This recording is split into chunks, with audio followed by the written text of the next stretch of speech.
Hello guys and welcome to the gaming news for the 5th of December 2021. So there's been ongoing congestion issues with the early access launch of Final Fantasy XIV Endwalker, and it will probably last for a few days. And what most players seem to be experiencing is not just long server queues, but also the queue being interrupted and then being thrown into the back of the queue. So for example, you might be 5,000 in the queue, wait for ages, maybe more than an hour, get disconnected and then be back exactly where you were at the beginning. So it's been a highly frustrating experience for a lot of players trying to play Final Fantasy XIV Endwalker.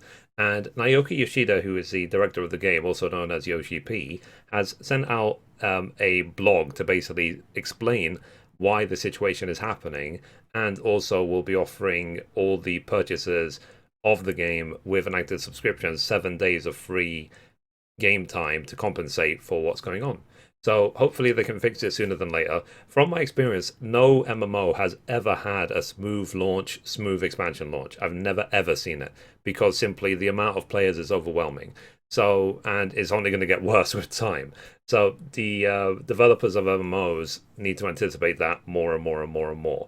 So yeah, hopefully it'll be fixed sooner than later. And then the next bit of news for today is more on Final Fantasy XIV.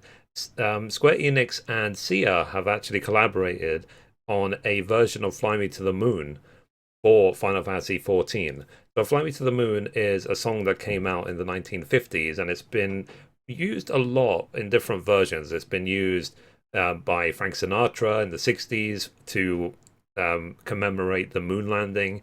It's been used in Squid Game to as a weird song over the first game of Red Light, Green Light, and it's also been used as at the ending of Bayonetta. It's been used a lot, but the Sia version is really good. So look it up. Sia, Fly Me to the Moon.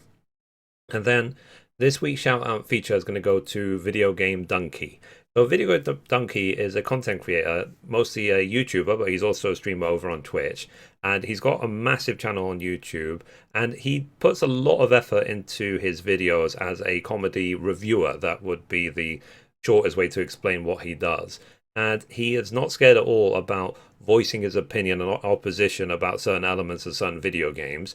And his latest video is very creative. It's a video that's just blank with in an audiobook style, and it was still very good. And his videos typically get 1 to 11 million views each.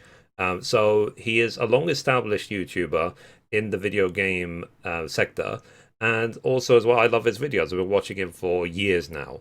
So check him out if you've not actually looked at his channel before. And one thing that you might find is that you don't just watch one of his videos; you end up watching like 20. So that's the thing. That's part of the reason why he's so big on YouTube, because he makes really high quality videos, and it's obvious he's puts a lot of effort into them as well. So anyway, guys, that's it for the gaming news for today. Thank you so much to all the new followers as always, and I will see you tomorrow. Thanks, guys. Bye bye.